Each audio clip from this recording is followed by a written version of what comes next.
Welcome back, everyone, to the latest episode of the Unclassified podcast.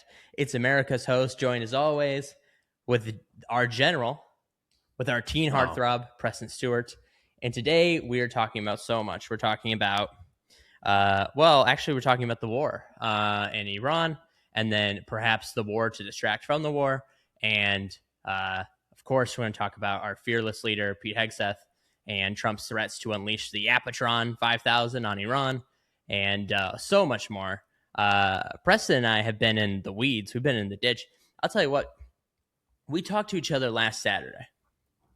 It feels like I've lived 4 lives since then.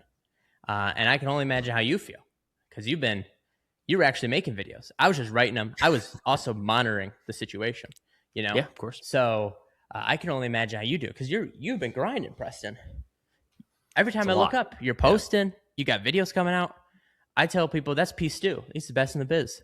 Mm-hmm. Yeah. It's a wild time, man. It's a mixed bag too. The timing thing is interesting here because we wake up and you've got a series of events that played out over the last, 6, 7, 8 hours. Nice. But then Iran generally is conducting their largest attacks early afternoon here. So at kind of midnight in the Middle East. So Iran's retaliations are like playing out as our day comes to a close. So there's just kind of like a continuous round of stuff happening. But yeah, it's been a lot. I do want to thank you for calling it a war. It's a war. I heard somebody recently said like, we declare war on like everything, war on poverty, war on drugs, war on inflation, but dropping bombs is not war. I'm getting to the point now, because this was an American thing that but now seeing Russia as well with, it's not war, it's a special military operation. And now watching some of our politicians kind of jump through that same hoop, I'm convinced that it's just a humiliation ritual. It's just somebody being like, let's see if we can watch them deny reality, because it's so silly to try to debate whether this is war or no, it's just it's kinetic military operations. Like, yeah, it sounds everybody better than the original Russian war. Yeah, it's ridiculous. It sounds better. I feel like we got very close to calling this a special military operation. There were a few quotes that came out where it was like, that is, you guys might want to word shop that one a little bit more. I was talking to some folks yesterday. The question was, is this a world war? And I said, I think in principle it is, because like in hindsight, like when did people in World War II know they were in a world war? And also like there really is no coordination between the Pacific and the Atlantic War, right? And now you have 2 open conflicts, or I guess 3. And it's like, maybe it is a world war, maybe it isn't. And someone stopped me and they said, it's actually a world special military operation. So right. I think that is true. So Preston, though, is the war going well? This is, I'm thinking about a video on this today, trying to figure out how to measure success or measure progress so far, because it's challenging at this point. There are some things we know U.S. and Israeli strikes have been effective. Khamenei was killed in a crazy operation to kick off the war. The Iranian Navy, for the most part, does not have any more surface ships, from what we can tell, like entirely gone. That doesn't mean that they don't have any naval capabilities, but the Navy has largely been destroyed. It looks like the Iranian Air Force no longer exists. A lot of senior leadership has been killed. Missile launches are down. There are a lot of things to point to say so far strikes have been successful. And on top of that, all of that has been achieved with, from what we can tell at this point, very minimal casualties. There's a tragic incident in Kuwait where a drone struck a command center, or a command post, excuse me. We lost 6 Americans in that strike. Outside of that, it sounds like on the American side, just a dozen, maybe 2 dozen wounded. We don't know the severity of that, but when you layer that compared to what has been taken out in Iran, it's pretty staggering. We had a couple aircraft shot down with friendly fire, but it doesn't look like we've lost any aircraft over Iran, despite all the rumors. All of that seems to be trending well. So I think in what shouldn't be a big shock, tactically, the United States and Israel performing, the I don't know that was ever really a question. We have an incredible armed forces, and this is a scenario we've been planning for decades. It's what's next. And I don't even mean like after the war next, but like tomorrow next. So we can continue. If you look at the White House, actually, to their credit, well, kind of a double-edged sword here. I did not think they did a good job with messaging. I still don't think they are. Really? Yeah, for real. You don't think the sorority president of the United States, Caroline Leavitt, is communicating the war's objectives well? She said yesterday, folks, so after Trump said he'll only accept unconditional surrender, she went out there and she said, well, the president gets to choose when Iran surrenders and when they don't. And she said they don't even need to say it, and he can determine that they have surrendered and therefore the war is over. And I was like, oh, okay. Great. It feels like we live in a George Orwell book sometimes, but instead of these people being cunning, they're actually the dumbest people in the nation. He did. I mean, about an hour ago, President Trump announced that Iran has surrendered to the Middle Eastern countries, to the Middle East neighbors. But that he's going to keep bombing them, though. Yeah. So, but then also Iran is continuing to attack them, like since that statement came out. So it's don't know exactly what's happening. Anyways, the messaging, the White House did dial it in a little bit a few days ago and kind of came out with a coherent list, and they started publishing this everywhere, where they said the 4 objectives is to destroy the Iranian regime's missiles, annihilate their navy, ensure the terrorist proxies can no longer destabilize the world, and ensure Iran can never obtain a nuclear weapon. I think we might be able to accomplish number 1 and number 2, maybe, with just air power and standoff munitions. Terrorist proxies, that's a relationship deal. I'm skeptical that air power alone will reshape those relationships or cut them off entirely. And then the nuclear program, I think we've proven at this point, or we have a good idea, that air power can't destroy their entire nuclear facilities. But even beyond that, we have the know-how. So I know a lot of the scientists have been killed as well, but I'm skeptical that a lot of air power is going to change this drastically. So again, kind of a long rambling answer to your question. How is the war going? So far, good in terms of like tactical objectives for the United States. Still not clear how we're going to marry that up to operational or strategic wins. It seems to me, I mean, I do love that they think the airstrikes can stop the proxy groups, because Israel's been at this for how long? And they still are not gone. We continue to bomb the proxy groups all the time. Nothing happens. They're still there. And on the nuclear weapon things, I have grave concerns about it, because I don't believe that they are taking it with the seriousness it needs. And when I say they, I guess I'm referring to the White House. I think Dan Kane and the Pentagon leadership, at least the ones that aren't warning of the end times, I guess that's another thing we should probably talk about, is you have or the NCOs or whatever they are. You have these officers across the military warning that this war is to bring about the end times and to bring Jesus Christ back to earth, which is, what all the great generals say. That's what Napoleon was saying at Waterloo, right? And go ahead. I want to come back to, let me talk about that real quick, actually. Yes, sir. Go ahead. The leaks and the statements that I saw talking about that had a lot of things that didn't look correct. Mm-hmm. So I'd be hesitant on that one right now. Just the terminology people were using and the way they were framing it isn't how people in the military talk. Mm-hmm. So we haven't seen what Ben's talking about is some reports came out that like 30 plus commanders was the term used. I saw NCO used, which I thought was odd, but go ahead.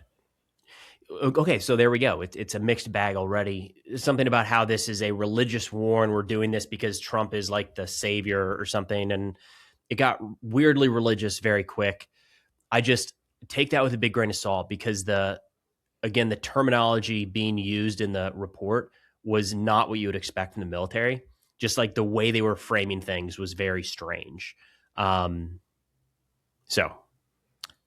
Yeah. So, well, now we know, folks. So don't repeat disinformation like me. We should start calling it bisinformation. Ben disinformation. Anyways, so Well, it got picked up by a lot of major outlets too, and I think part of the Yeah. challenge is there's not, because it's kind of being listed as anonymous whistleblowers, so they're not able to like clearly track it back to somebody. And to be fair, like the reason a lot of this stuff gets traction is it kind of fits. Like it's not the craziest thing we've heard, unfortunately. Um, yeah, but It anyways, seems let's totally go. on brand for Pete Hegseth too, so it doesn't help, But the in terms of the nuclear material, I am quite worried. I hear that the United States and Israel's plan is to seal the nuclear facilities using bombs. I just think that's really dumb. I'm not saying that can't be done. I'm just saying when you have something like this, I remember in 2016 in President Obama's exit interview with Vox Media, they asked him, "What keeps you up at night? What do you think is the biggest threat to the United States?" And he said, "Nuclear terrorism." And of course, at that time, ISIS was still, they were kind of diminished, right? But they were still a force. And they were attempting to acquire nuclear weapons.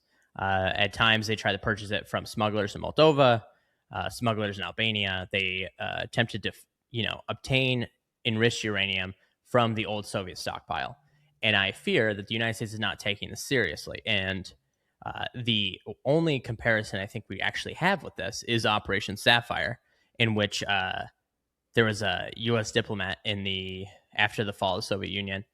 He gets his car repaired in Kazakhstan, and the mechanic says, "Oh, well, I might have something for you. I have like a yellow thing. If you're interested, you're American, right? Are you interested?" And he's like, "All right, let's see where this takes me." And they takes him out back to this warehouse that has like one guy sitting in a chair with a pistol guarding it, and they open it up, and here is all of Kazakhstan's enriched uranium, and they're like, "We'll give it to you for like $15."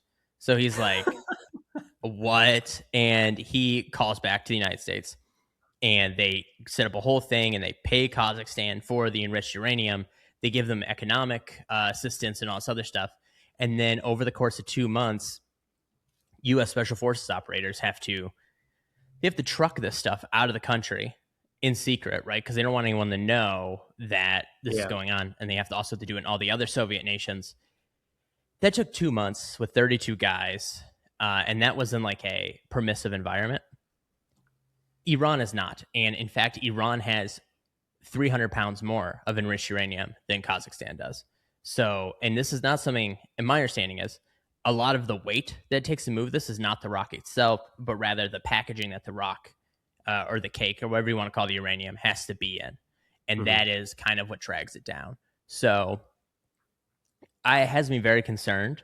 I don't think sealing it off is going to do anything. I think sealing it off is going to allow terrorists that currently exist in parts of Iran, that exist in Afghanistan and Pakistan, in Iraq and wherever else, will try to get a hold of these and build dirty bombs. And it just seems like there's no sense of urgency or seriousness when it comes to this threat. Does this worry you, Preston? Because it seems like we're kind of trying to Libyify Iran to a certain extent, and we'll get into that. But it definitely seems like there's no seriousness when it comes to obtaining this enriched uranium.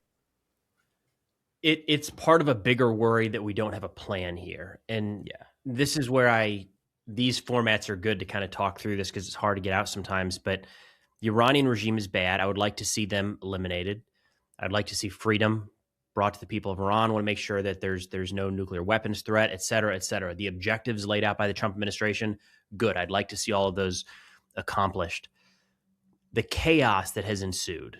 You're talking about the nuclear material. We're seeing the Strait of Hormuz is effectively shut down at this point. There's unmanned surface vessels, Iranian striking and blowing up ships, drones striking ships. We've seen a spread of attacks across the Middle East. We've seen, I mean, there's reports that our soldiers in Kuwait were in a structure that did not have hardly anything in terms of drone defense.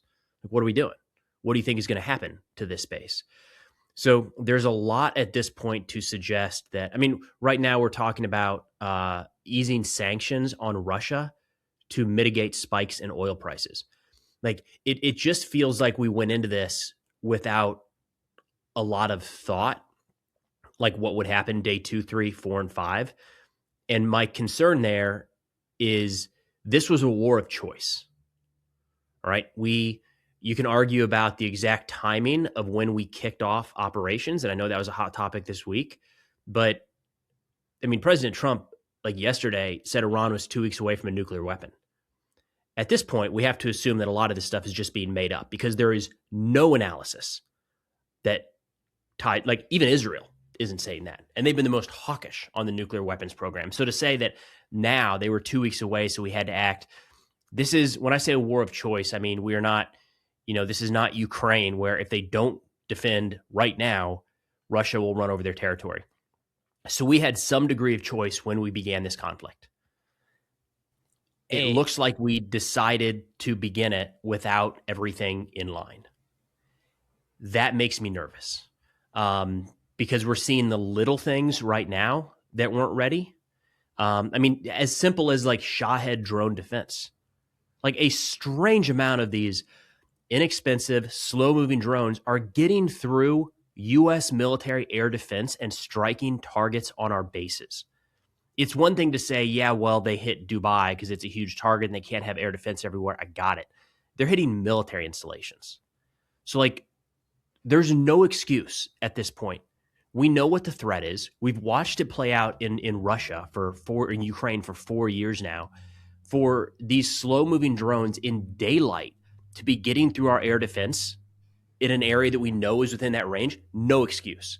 So if we're there in like the first week of this conflict, it just makes me skeptical that somehow everything else is very well planned out and very well resourced, I guess is the issue. So the enrichment question, the uranium, I feel like we probably don't have anything lined up for that. Not at all. No. In fact, I think we're going totally blind. And on the oil prices thing, higher oil prices does assist the United States in its oil industry, right? As well as the United States government. That is good for the United States, right? I mean, the idea that anyone who wants to purchase our oil has to pay a higher rate for it. That is good.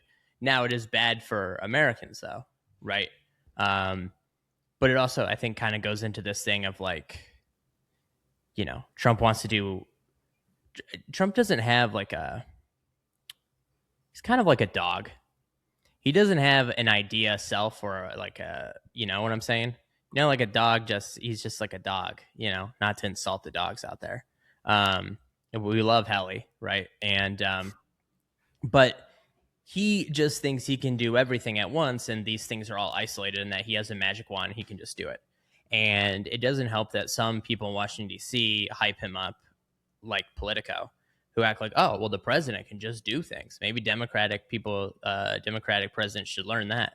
And it's like, yeah, they could just do things, but now you're in a situation where you're going to lift sanctions while Russia is giving intelligence and targets to the Iranians to use against the United States. That doesn't seem like something you should do, right? Especially now that the United States is asking Ukraine for help when it comes to drone defense. It just seems like we have no priorities. In fact, we do have a priority, and that is Trump. And everything revolves around him. And especially why there's a whole lot is not being made of the tragic death of these 6 servicemen and women, right? Because as Hegseth says, as the White House say, it's sad that they died, but you guys are just focusing on it to make the president look bad. And it's like, these people paid the highest price for you in your war of choice. And you're going to diminish them because you think it makes the president look bad? I just think it's despicable. And it all revolves around Donald. There is no strategy. It is all about whatever the domestic situation is now. And that's why they keep setting it up so that he can leave the war at any time by saying, well, he gets to choose when Iran unconditionally surrenders, which is true. That's what Truman said about Japan. So it's, we're in a mess here, dude. Here is my question for you. What has the veteran community and the active duty community's reaction been to these 6 servicemen and women dying, and then kind of the government basically saying, boo-hoo, who cares? I believe Trump said, yeah, people die in war, whatever. It's split in a lot of ways. Now active duty, they're professionals, and they're, from everything I've seen have been quiet on political matters, and just like you would expect in a situation like this, the what you would expect in terms of the mourning of our lost from across the aisle. There's nothing political about that.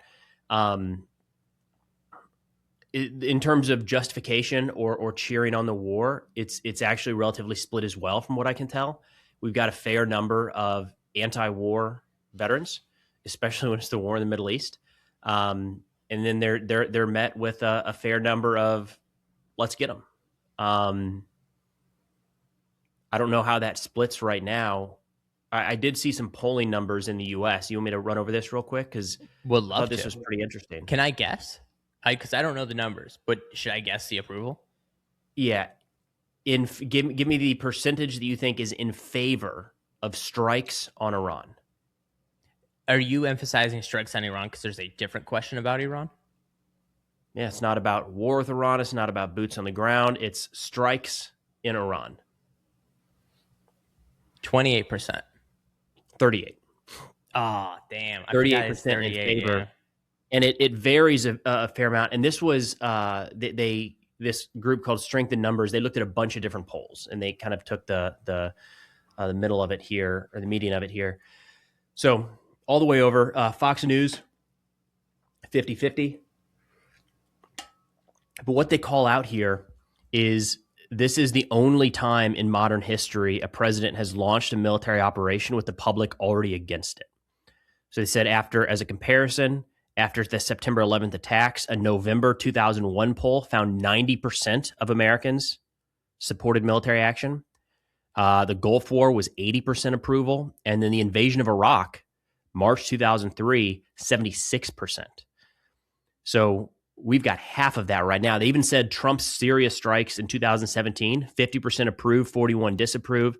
And Obama's Libya intervention, 47 approved to 37 disapproved. This is the first time this is uncharted territory where the public is opposed to the military action the moment it begins. Well, have you ever just thought that he knows better than us?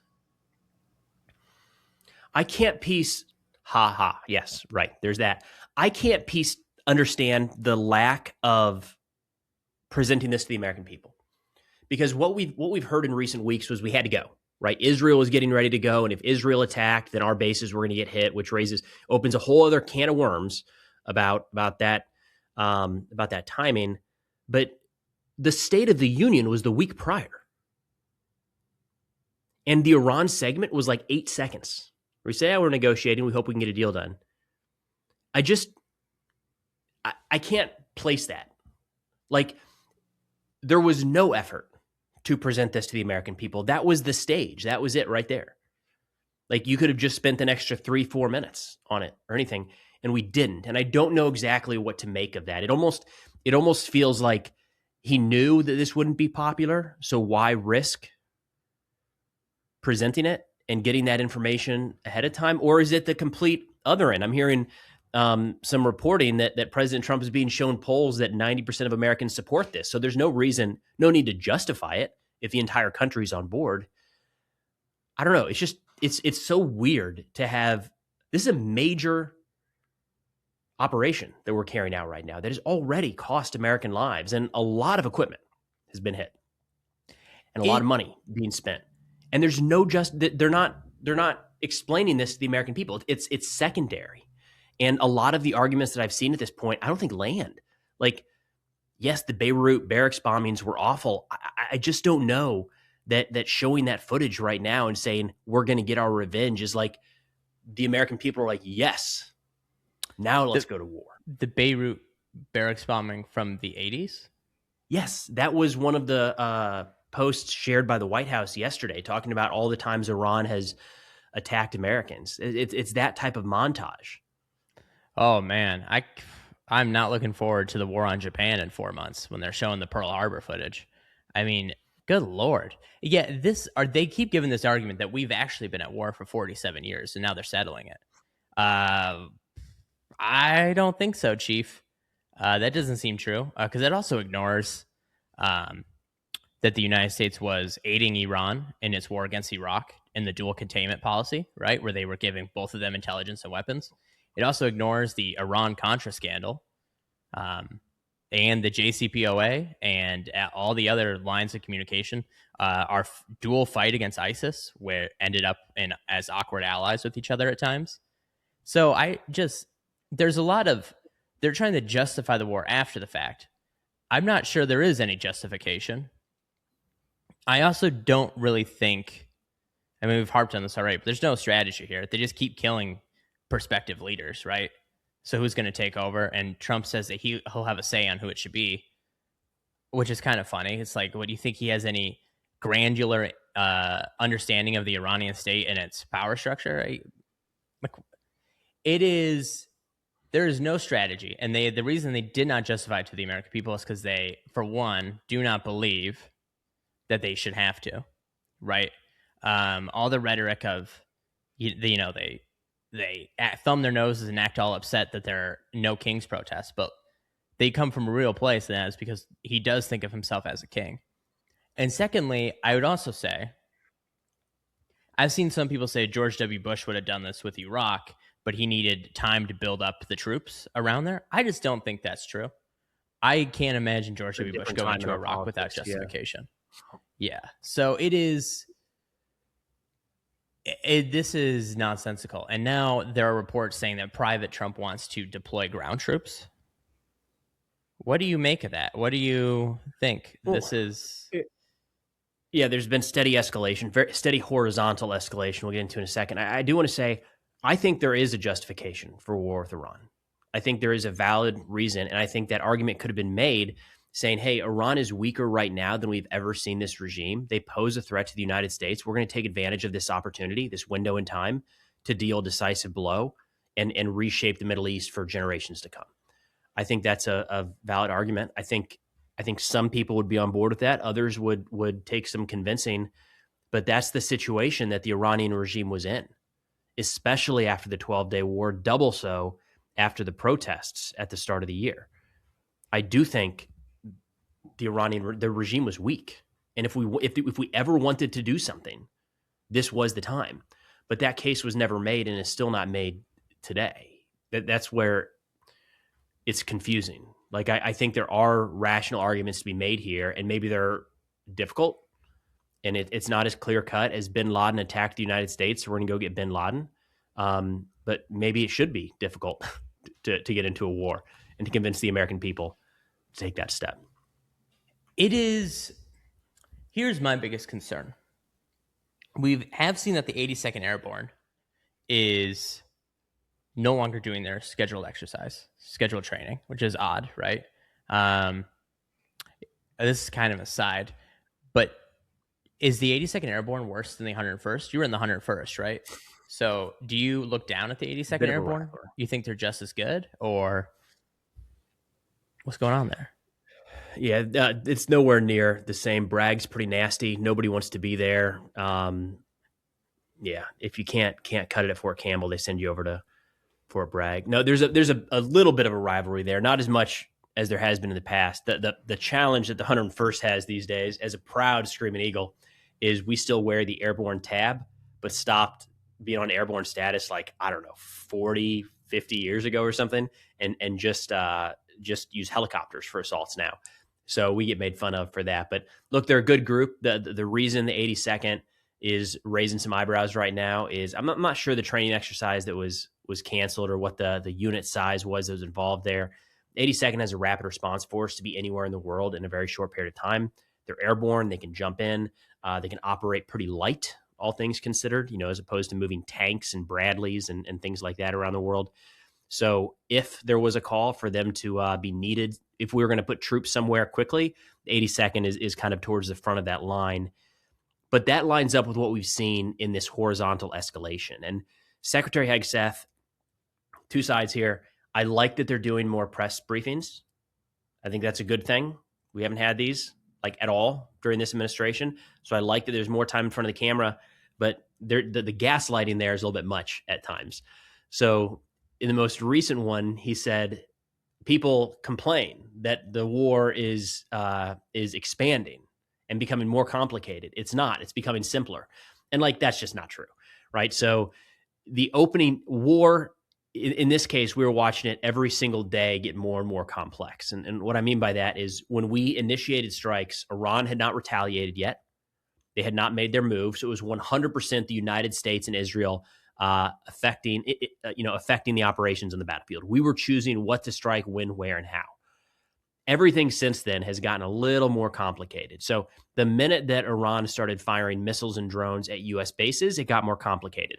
Then they started hitting cities around the Middle East, Bahrain, Abu Dhabi, Dubai, Kuwait.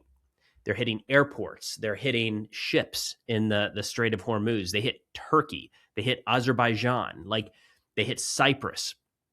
Every one of those makes it like it becomes exponentially more difficult to walk it back. So let's just use the UAE as an example here. That cat might already be out of the bag. Like, the Emiratis might want revenge now in some way, shape, or form that they did not want, or reparations or something that they did not want 2 weeks ago before this fighting began. So if we strike some sort of peace deal with the Iranians, what are the Emiratis going to do? You would think that the U.S. would be able to just kind of come over the top rope and say everything has stopped, but we've possibly seen a reignition of hatred between those two countries. Like, the war is significantly more complicated right now. And so it's not shocking, unfortunately, that we got news yesterday that another U.S. carrier strike group is headed to the Middle East that may be headed over to replace the one from the Caribbean that's now been extended. So that's possible. Also could just be additional U.S. forces.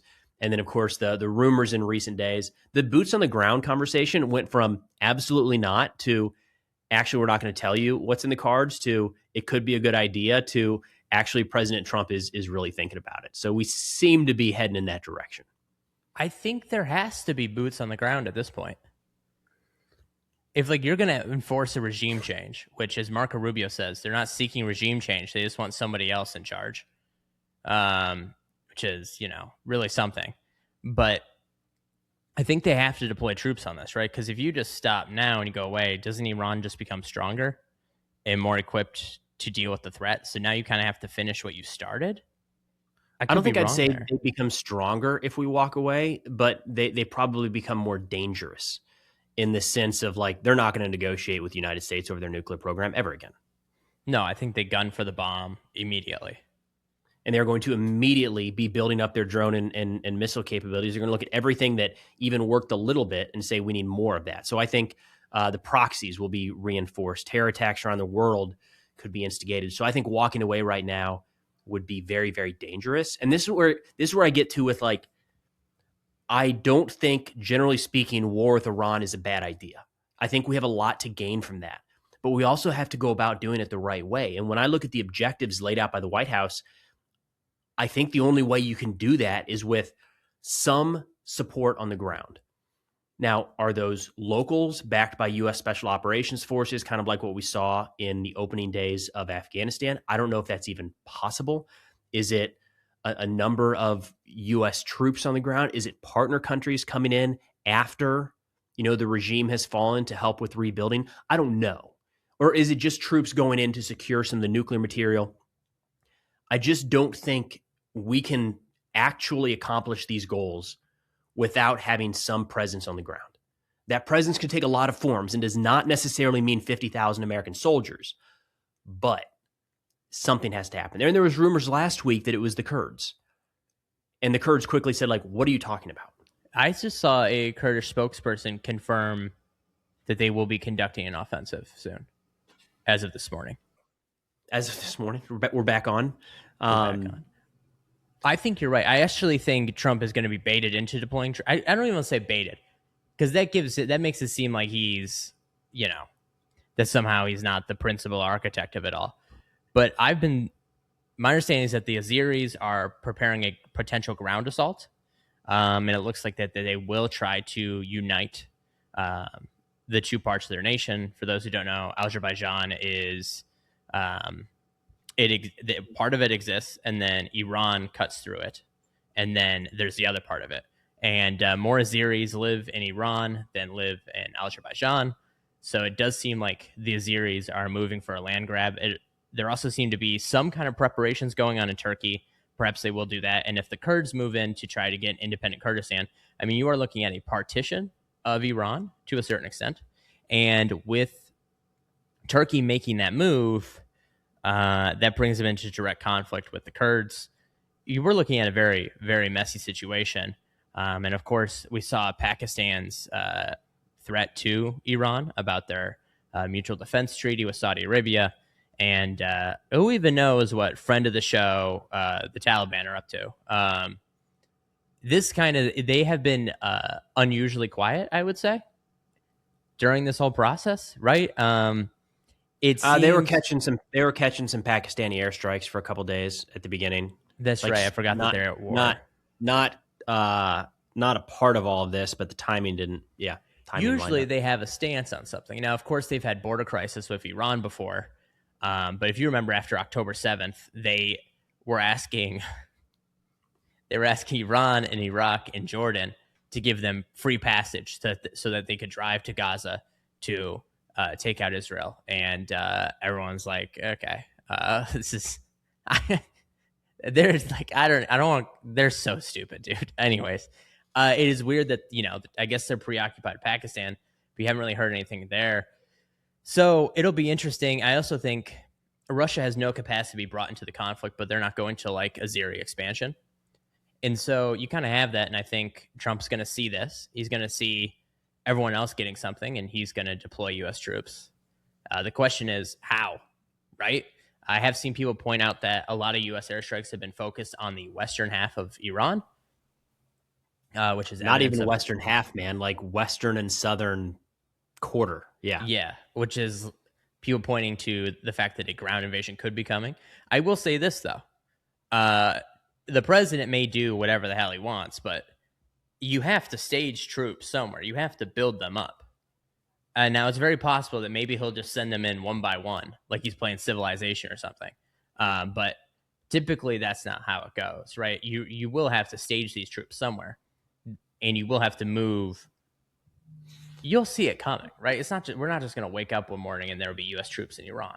I could be mistaken. You can wake up and find, but yeah, you can wake up and find special operators on the ground. But for any large scale troop movement, it's not just a matter of like seeing the equipment move.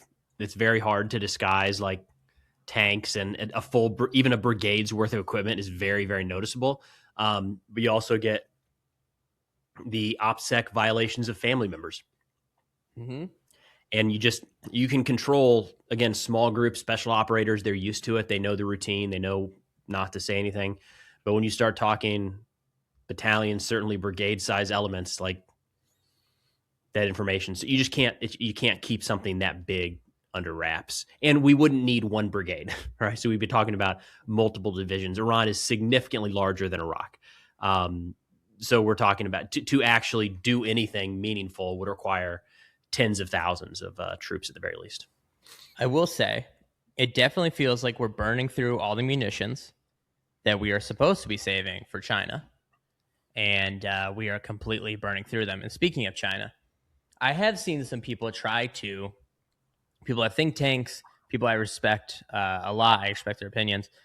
They are trying to attach a meaning or a strategy to what's going on here. And I think it's worth discussing. I've had people say to me that they believe that the Trump administration thinks that if the Chinese plan was to take control of the U.S. order as it is, with the general permission of U.S. elites, then the Trump administration's strategy is to instead destroy the order. There's a great book by Robert Kagan called The Jungle Grows Back. Essentially, it talks about how the post-U.S. World War II strategy was to cut down the jungle, right? And when the U.S. retreats, the jungle grows back and everything becomes crazy, right? And so the idea is that they are going to destroy the order, let the jungle grow back, believing that chaos benefits the United States more than it benefits China. That's a big move, considering the United States has only ever really been rich because of the order that it has constructed. So to destroy it, it is going to be a bit of an issue. It also, as I was texting you about, you said that's like sawing off your foot because you have a hangnail. It is, I think it ultimately is the strategy you reach when you're tariffing everyone. You, for whatever reason, don't like Europe, and you also don't like immigration. I think there is a reality the United States outcompetes China, and they crush them. But we don't live in that one because the wrong person won 2 years ago. So it is kind of like we are just, this is our reality now. What do you make of that? Do you think there is any larger strategy?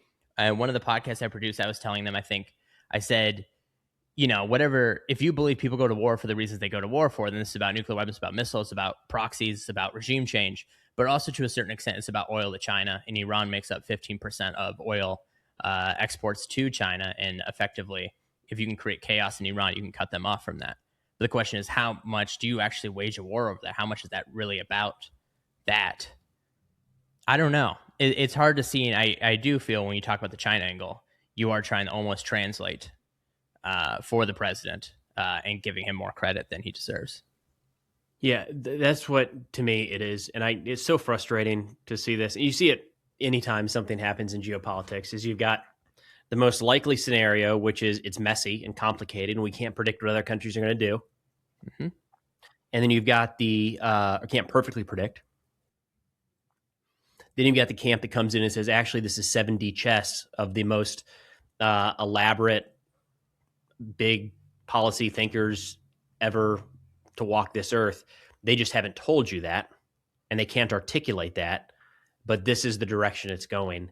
And I've already seen that a little bit with this war, how actually this is a secret move to bring down oil prices, how secretly this is designed to prevent China from going into Taiwan.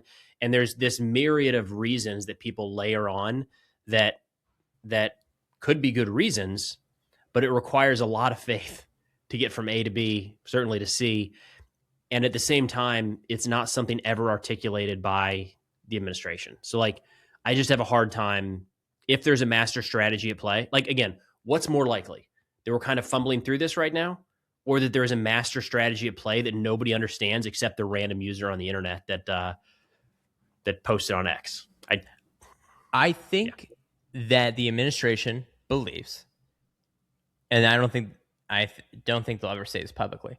I think they believe that the United States, U.S. hegemony and the United States peak superpowerism, hyperpower, is at its end. And they are now going on a tour of try to take out the U.S.'s enemies, try to set it up as well for the U.S. as they possibly can. I think that is their vision. I think that's fundamentally incorrect. I think the reason they think that is because there are morons with the, as we've covered here week after week, with the most disastrous policies you can possibly imagine, that they believe that U.S. power is at its end and that they need to take these actions now in order to secure a better future for the United States in a China-dominated world. I think that explanation does make sense, but I think that you only get to that explanation if you're if you've shaken up the snow globe and then flipped it upside down, right? I think that's something. I don't know. We're in that category of do you disagree with a policy or think that's not a policy? You know what I mean? Yeah. I don't think that would be a good policy. I'm also not sure who would get to that point and saying this is the next best step. I have a question on the domestic front for you, if you don't mind. Of course. Yeah. I'm America's mayor, so I know everything. Yeah. We looked at the polling a second ago, and this week a war powers resolution was voted down in both the Senate and the House. What do you make of that? Is there any legislative process that's going to interfere with this? Is Trump just able to do now whatever he wants? Where does this go? So right now, most of the reps and senators are entering into their primary cycle. Texas just had theirs. You're going to start seeing more and more of these primaries pop up. And the last thing you want in a primary contest, if you're a GOP representative, is Donald Trump putting his nose into it at all, right? Especially given how unpopular he is. You don't want him involved. So to them, whether they like the war or not, they are, not saying anything about it, which is certainly a strategy. But I think, the people who vote in primaries are your party's own voters, right? So if you are a moderate representative or in a swing district and you're a Republican, you are kind of going along with this because, you know, I, I don't want to cast a broad brush here. But if it's 38%, then you have to assume that you're not even capturing a Republican candidate, then isn't even capturing all the Republicans. He's losing some of that vote. Right. So if you assume that the country's 50-50, right, and you assume that the only people who support the war are Republicans, 38% approve of the war, but 12% don't. And so therefore your bet is to go with the war. And so the last thing you'd want is, and of course the president's approval is what? It's 36% right now? Or whatever. Are you saying because 38 is greater than 12? Yes. And I'm also saying so that in the primary, then you're pro-war, but then in the general election, I guess is my bigger question. It becomes, are they standing on a platform that only has 30% support? Correct. It absolutely becomes an issue for them. But politics often has a short life cycle, right? Okay. And I think the war powers resolution, as we saw, the Iraq war vote killed a lot of careers, right? Mm-hmm. If you remember watching the 2016 primary, even the 2008 primary, Hillary Clinton was killed twice over that vote. So was Joe Biden. They were just hammered after it one by one. And then Trump was up there on the GOP debate stage, and he said, you know, George W. Bush was the worst president the United States ever had. That was a dumb war, yada, yada, yada. And then pointing at other senators on there saying, you supported the war, you supported the war. It was kind of stunning at the moment to see it happen, right? Because it was never something that you ever expect to see. I personally can't ever imagine, and I obviously Trump and Obama are different figures, but I can't ever imagine a Democratic primary, someone going up there and being like, Barack Obama's the worst president that anyone's ever had, right? So it's like, that is quite stunning. And so they kind of got around it, but they're just not going to vote on the war. But the War Powers Act is them effectively voting on the war. So you're right. It is going to be an issue for them. I think for many of them, they're more scared of Donald Trump. Once they get past it, these primaries, maybe you will see them put the clamps on it. I don't know. I also think it doesn't help that Mike Johnson is the worst leader in the history of the entire Western world, dating all the way back to ancient Greece. So I think that's your answer there is they're waiting to get through these primaries, and causing a ruckus with Trump attacking you is maybe not the best thing in the world to happen. But I mean, we've seen weirder things happen. We see that now a podcaster is going to be who knows? He could lose the general election. He is pretty unlikable. Seems like he's going to be a congressman down in Texas because his opponent, a sitting congressman, had an affair with an aide who then lit herself on fire and killed herself. So, stranger things have happened. So it's, I think the strategy is avoiding him. Did you see Thomas Massey was floating the idea, or maybe it was just a rumor, of putting forward a declaration of war for a vote? He should. A declaration of war, and then with the war declaration came additional funding for the military. And his thinking was, again, I feel like I heard this secondhand, so take it with a grain of salt, but the thinking there is for everybody that says it's not a war, it's just an operation, be like, well, let's make this thing official and really force a vote. Essentially putting the country all in or all out. I think it is a tricky game to play because if you assume the president is not a good faith actor and does not believe in democracy himself, by having a declaration of war, maybe you put these GOP reps on the record supporting the war. But you also end up giving the president war powers, right? And as we've seen war powers, whether it be FDR, Woodrow Wilson, we've seen them abuse John Adams, abused quite a bit in the past. So the question is, do you think this guy should have war powers? And I think the bipartisan answer there is no. So I think that is a big risk.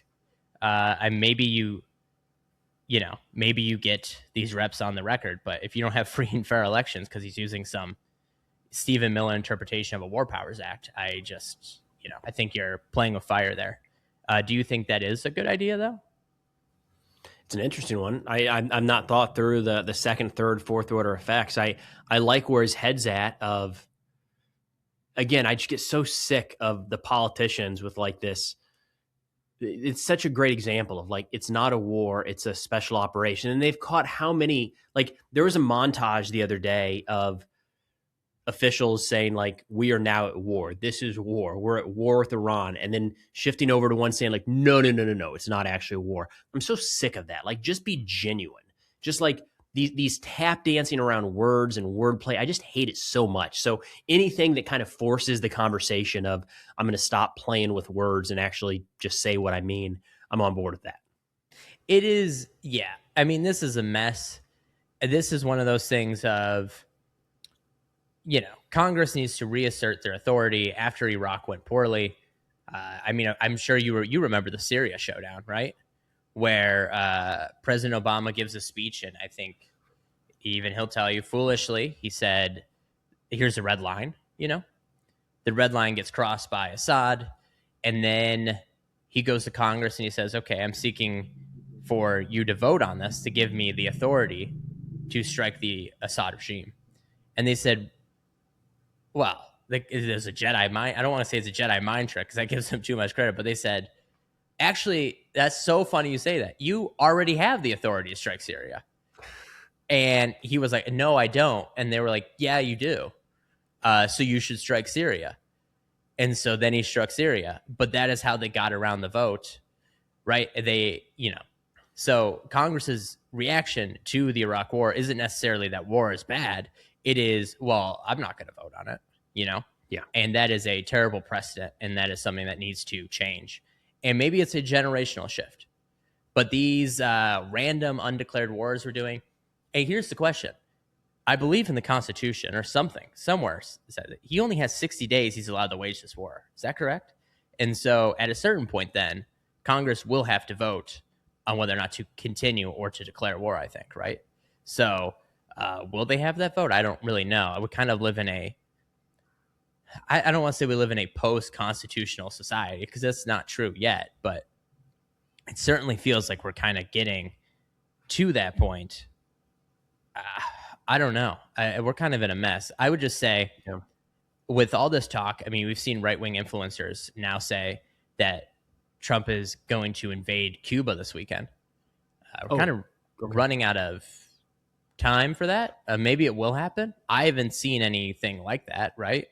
I assume you have to build up more forces because, I mean, unless you're going to pay a pig. Cuba's closed. That build up could actually go relatively unnoticed.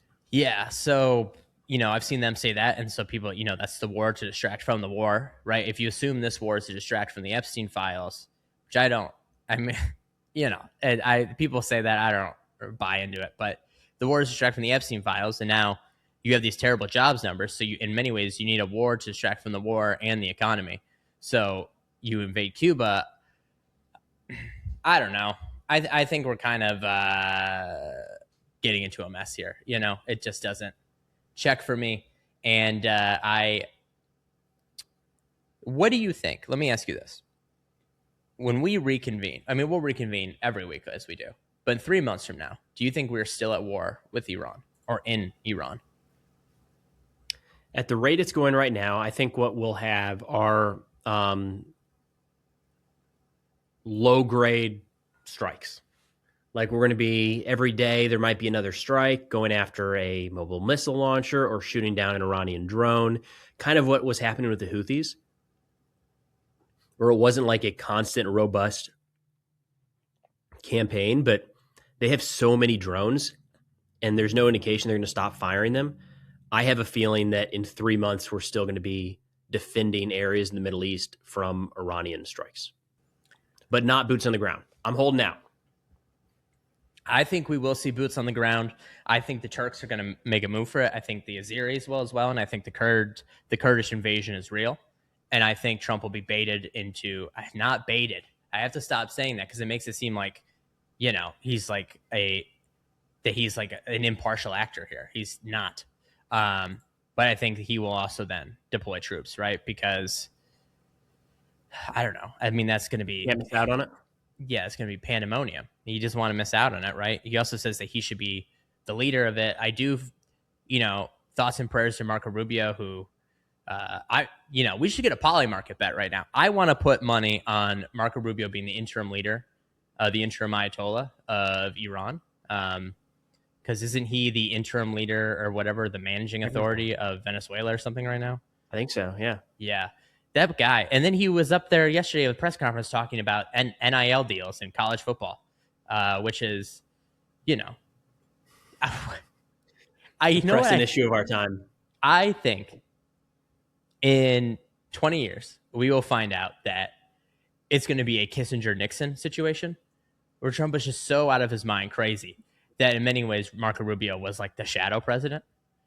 Kind of like how you saw with some allegations around Biden and Blinken, where towards the end that Blinken was, these are not confirmed, I should say, but Blinken was conducting a lot of meetings and stuff that Joe Biden himself could not do. And Blinken was like, okay, well, I have to do this for the country, but the president's supposed to be here and he is unable to be. So unconfirmed, but you know, we don't want to get sued for defamation again. So anyways, we have questions though, Preston. Should we answer questions? Let's hit a couple of them. Yeah. All right. So this is from Kyle Davies. He says, is Cuba truly next, as Trump says? It seems like it's a big focus of Rubio and Trump. I don't. Ben, it seems like it's on the radar. Exiles trained by the CIA onto the island. What do you think? With maybe a little, we could provide air support. Yeah. Well, okay. We'll do some air support, and then if that doesn't go well, then we could blockade the island in case someone puts nukes on it. But it would be called like a backdoor deal to move our missiles out of Turkey. Perfect.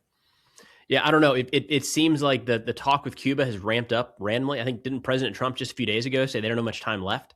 So it seems like something's going to happen there. But at the same time, Greenland is still kind of trucking along. So maybe it'll go the Greenland route. This next question. What would the reaction be from the United States if a dirty bomb went off in a country like New York or LA? Would we use nuclear weapons in retaliation? Iran has the capacity to create a dirty bomb with their 60% enriched uranium. It would be very difficult to smuggle it into states, but not impossible. How could that restructure global politics and change how we see war with state sponsors of terrorism? I feel like that's been the big question since 9/11 is the concern of what if something that scale happens. I don't think the immediate response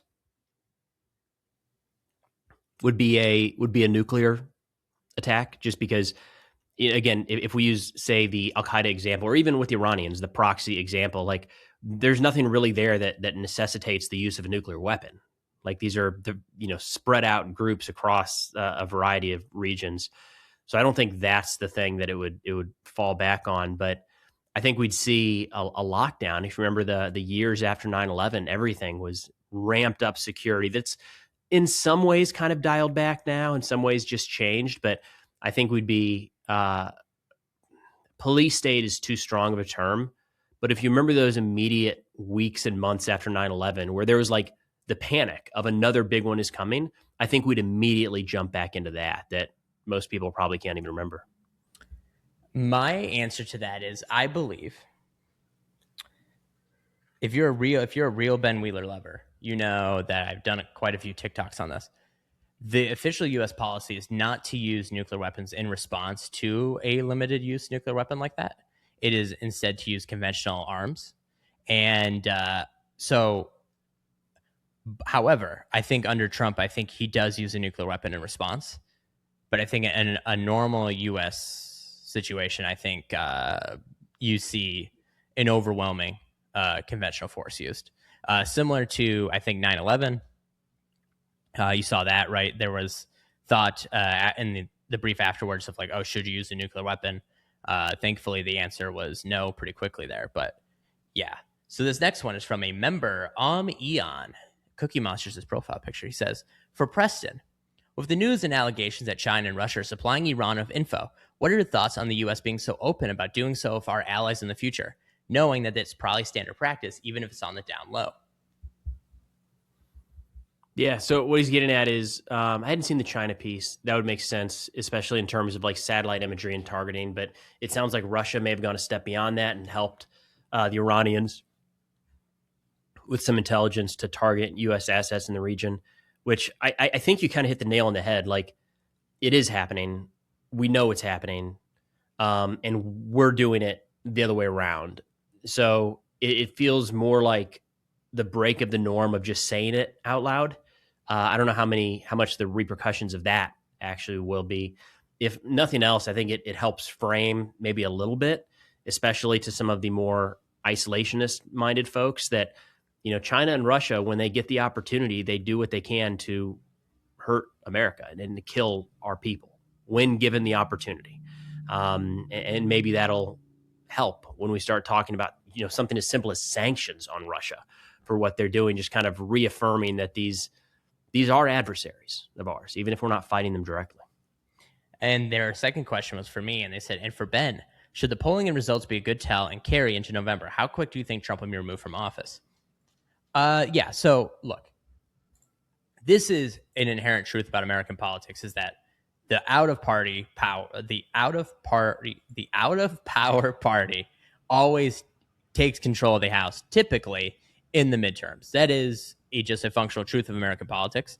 I do think the polls are correct. I mean, we see that Democrats keep picking up seats in all these special elections. They're going to smoke the GOP. That is why Trump's in full panic. Do I think he'll be removed from office? I don't know. I think it kind of depends on what the composition of the Senate ends up being. Of course, that's always a thing. It also depends on what his approval is. But like, as you see, I mean, they make so many excuses for this guy. I mean, he tried to kill Congress, and they were like, "But he's gonna be gone from office in like 14 days." And you guys just calm down, okay? So they treat him like an old dog that just poops on the floor, and the owner's like, "You'll have to excuse him. He's 99 years old in dog years." So I don't know. Will he ever be removed? I don't know. But I assume he'll probably be impeached maybe 450 times, maybe once a day for like 3 years. Now, our next question, Preston. They said, this is from Spesnas85.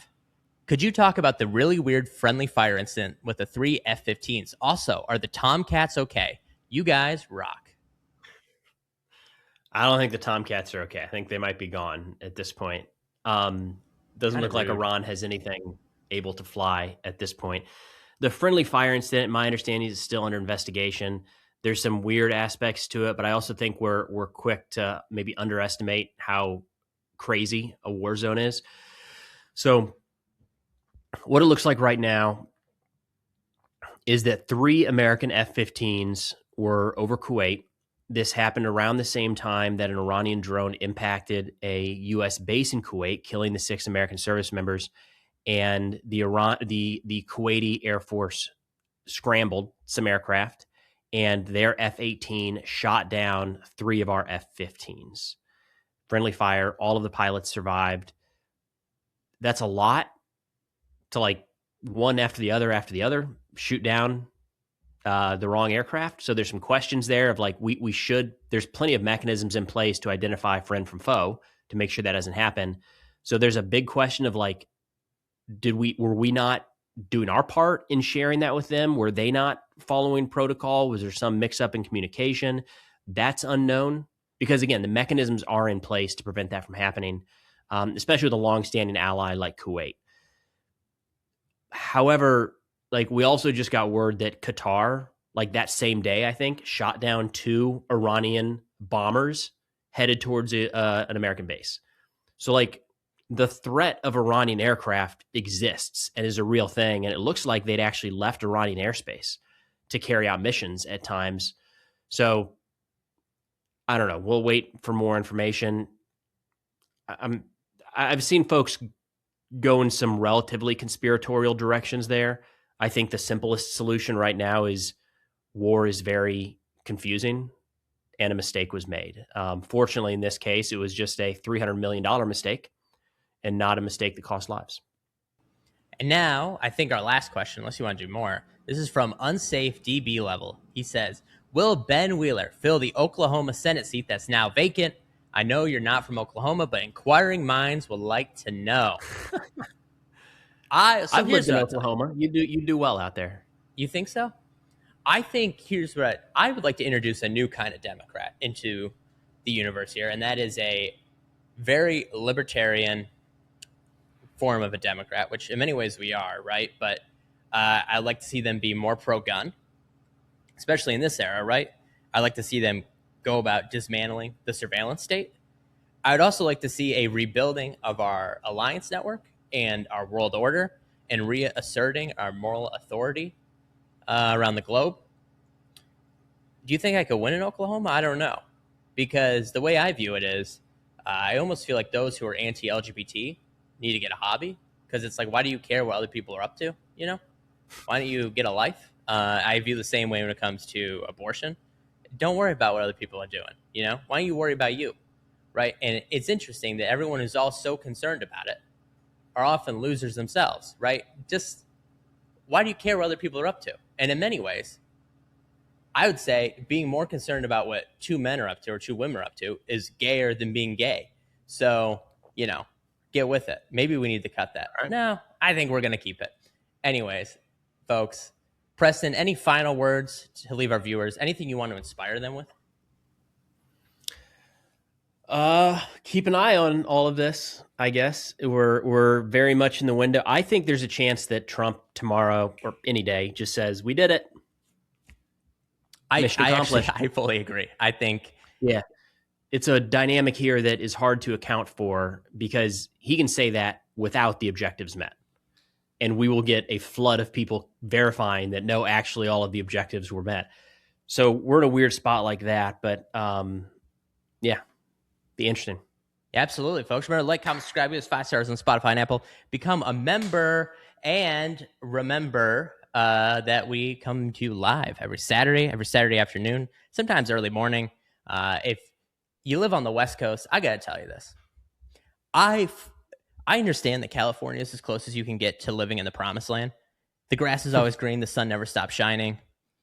The weather is always beautiful and lovely. But I don't think I could ever get over the fact that you're the last time zone on the planet. Right? You're 3 hours behind everything. Like, they found out that we were at war with Iran. They found out last. Everyone else knew. Okay? And they found out last. I can't ever imagine that. It's like permanent. It's like setting yourself up. And here's the thing. This is maybe why everyone in California is so low stress. Because all the news is old news by the time it gets to them. So maybe they have that going for us. Well, anyways, folks, we will see you next